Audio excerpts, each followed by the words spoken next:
C'est un débat rare, attendu et à fort enjeu. Face aux députés, le ministre Bruno Konné n'a pas esquivé.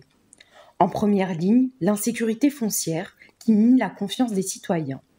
Pour lui, il faut d'abord en comprendre les racines. Notre pays, sur ce plan, a trop longtemps évolué entre deux régimes fonciers parallèles, difficilement conciliables.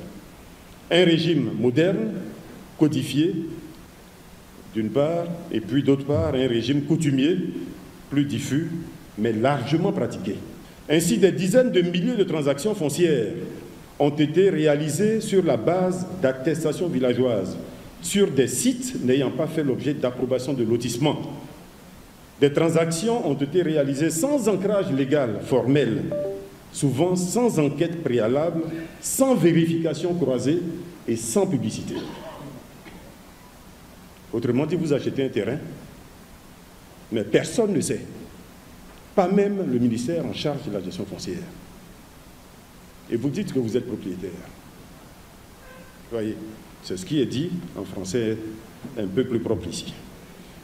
Donc cela a entraîné des superpositions de droits sur une même parcelle, une multiplicité de documents sur un même espace et, dans les cas les plus extrêmes, la vente d'un même terrain à plusieurs acquéreurs de bonne foi. Des zones à litige dans presque toutes les grandes villes, des terrains à 2, voire 3 titres de propriété différents. Une administration longtemps dépassée. Le ministre reconnaît un passif lourd, mais veut y remédier. Nous sommes conscients que plusieurs lotissements continuent de se développer en dehors du cadre légal.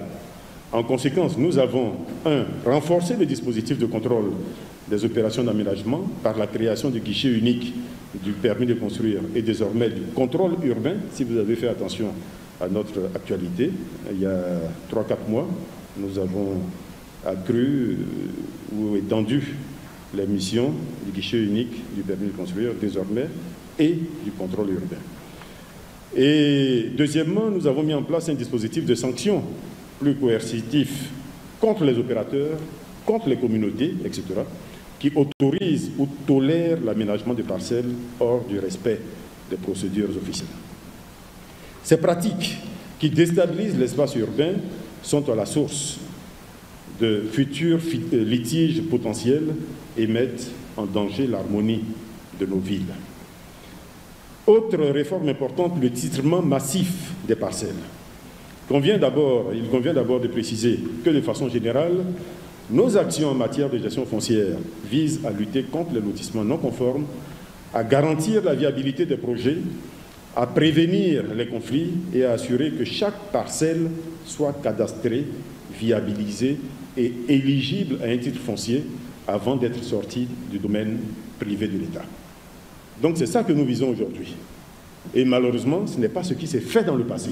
Un autre point sur lequel était attendu le ministre de la Construction est l'affaire Komé Bakary. Selon Bruno Konné, l'affaire entre les mains de la justice. Toutefois, son ministère n'est pas resté les bras croisés. Nous avons immédiatement suspendu l'instruction de tous les dossiers liés au périmètre de Bessikwa, de Robébité 2, dans l'attente de la fin des audits et des investigations judiciaires. Cette suspension vise à empêcher la consolidation de droits de propriété sur les lots concernés, premièrement. Deuxièmement, à éviter les transferts frauduleux de parcelles à des tiers. Et troisièmement, à préserver l'intégrité du domaine foncier concerné, le temps de clarifier les droits légitimes. Ce gel administratif n'a pas concerné uniquement Bessikwa. Il a été étendu à d'autres zones urbaines où des cas similaires ont été rapportés. Avec la mise en place de l'ADU, la numérisation des titres et l'assainissement des procédures, le gouvernement entend tourner la page de l'anarchie foncière. Pour Bruno Konné, la gestion du foncier ivoirien n'a jamais été aussi encadrée qu'aujourd'hui, même si le chemin vers une transparence totale reste un défi à relever.